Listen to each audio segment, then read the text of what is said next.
সুন্দরী স্ত্রী, সুন্দরী স্ত্রীর প্রতি কে আমরা আকৃষ্ট না? সবাই আমরা সুন্দরী স্ত্রীর প্রতি পাগল, সবাই আমরা সুন্দরী স্ত্রীর প্রতি দাবিত হয়ে যাই।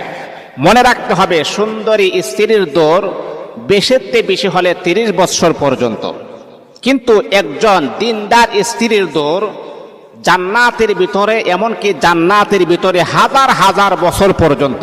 আপনি মনে করেন একজন সৎ, একজন সুন্দরী স্ত্রী না, মনে করেন একজন দিনদার স্ত্রী।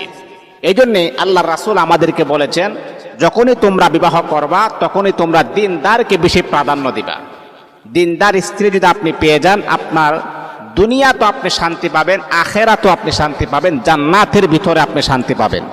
এই জন্য মুসলমান বন্ধুদেরকে আমি দৃষ্টি আকর্ষণ করে বলবো, আমরা সুন্দরের প্রতি দৌড়াদৌড়ি না করে, সুন্দরের প্রতি লাফালাফি না করে, আমরা তার ভিতর আমরা গুণ দেখার চেষ্টা করি। এই মেয়েটা নামাজ